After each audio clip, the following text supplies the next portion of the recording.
കഴിഞ്ഞ ദിവസം നമ്മുടെ വിഴിഞ്ഞം തുറമുഖം നമ്മുടെ പ്രധാനമന്ത്രി രാജ്യത്തിന് സമർപ്പിച്ചു. ഒരു വലിയ വിവാദങ്ങൾക്കിടയിലാണ് ആ സംഭവം നടക്കുന്നത്. അപ്പോഴാണ് വേറൊരു സംഭവം കൂടെ തലപൊക്കിയിരിക്കുന്നത്. അത് സത്യത്തിൽ ആവശ്യമില്ലാത്ത ഒരു വിവാദം ഉണ്ടാക്കുകയാണ്.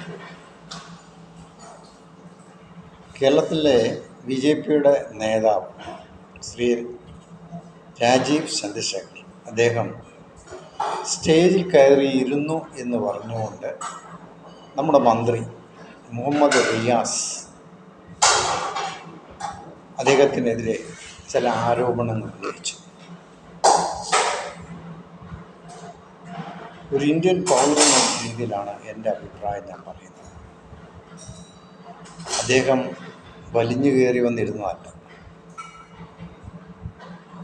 ഡൽഹിയിൽ നിന്ന് പ്രധാനമന്ത്രിയുടെ ഓഫീസിൽ നിന്നും കൊടുത്ത ലിസ്റ്റിൽ പേരുള്ള ആളാണ് ആര്? ചന്ദ്രശേഖർ. അങ്ങനെ അദ്ദേഹം അവിടെ കയറിയിരുന്നത്. അദ്ദേഹത്തിന് എപ്പോൾ വേണമെങ്കിലും അവിടെ ഇരിക്കാം, എത്ര സമയം വേണമെങ്കിലും ഇരിക്കാം. അദ്ദേഹത്തെ ക്ഷണിച്ചിട്ടല്ലേ അദ്ദേഹം കയറിയിരുന്നത്. അതൊരു വിവാദം ഉണ്ടാക്കേണ്ട കാര്യമില്ല. ഇപ്പം നമുക്കറിയാം, മുൻ അധ്യക്ഷൻ സുരേന്ദ്രൻ ആണെങ്കിൽ സുരേന്ദ്രൻ പറയുക, ഞങ്ങളുടെ പ്രധാനമന്ത്രിയാണ് വരുന്നത്, എനിക്കും സ്റ്റേജിലിരിക്കാം, കയറിയിരുന്നാൽ നമുക്ക് പറയാം അത് ശരിയായില്ല, അത് അല്പത്തരമാണെന്ന് നമുക്ക് പറയാം. അപ്പോൾ ഇദ്ദേഹം കയറിയിരുന്നതിന് ഇത്ര വിവാദമുണ്ടാക്കേണ്ട ഒരു കാര്യം റിയാസിനില്ല. പിന്നെ വേറൊരു കാര്യം പറയുന്നത്, റിയാസിനേക്കാളും മുമ്പേ ഒരു കേരളത്തിലെ MP ആയിരുന്നു, ഒരു മന്ത്രിയായിരുന്നു. ആ നിലയിലൊക്കെ അദ്ദേഹം പ്രവർത്തിച്ച ഒരു വലിയ വ്യക്തിയാണ്, മാന്യ വ്യക്തിയാണ് അദ്ദേഹം. അദ്ദേഹത്തെ അങ്ങനെ വളരെ നിസ്സാരമായിട്ട് അങ്ങനെ നമ്മൾ തള്ളിക്കളയാൻ പാടില്ല. മനസ്സിലായി? മനുഷ്യനെ മനുഷ്യനായിട്ട് കാണുക, അതാണ്. അദ്ദേഹം കഴിവുള്ളൊരു വ്യക്തിയാണ്, ഒരു നല്ല മനസ്സിൻ്റെ ഉടമയാണ് അദ്ദേഹം.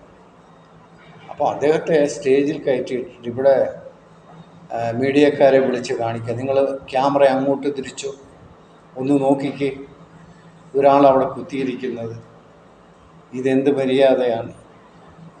ഇതൊക്കെ അല്പത്തരമായി. ഇതൊക്കെ ഇങ്ങനെ ഈ രീതിയിൽ സംസാരിച്ചത് ഒരു അല്പത്തരമായിപ്പോയി എന്നാണ് എനിക്ക് മനസ്സിലാക്കാൻ കഴിയുന്നത്. അപ്പോൾ അദ്ദേഹത്തെ പ്രധാനമന്ത്രി വന്ന് ഉദ്ഘാടനം കഴിഞ്ഞ് അവരൊക്കെ കണ്ട് സംസാരിച്ചല്ല, അവരൊക്കെ പിരിഞ്ഞുപോയി. അപ്പം BJPയുടെ ഒരു നേതാവ് സ്റ്റേജിൽ കയറിയിരുന്നതിന് അത്ര മോശമായി ചിത്രീകരിച്ച് സമൂഹത്തിൽ അദ്ദേഹത്തെ ടാറടിക്കുന്നത് ഒരിക്കലും റിയാസെ അത് ശരിയല്ല എന്നാണ് ഞങ്ങളുടെ അഭിപ്രായം. മനസ്സിലായില്ലേ? അത് ചെയ്തത് ശരിയായില്ല എന്ന് തന്നെയാണ് എനിക്ക് പറയാനുള്ളത്.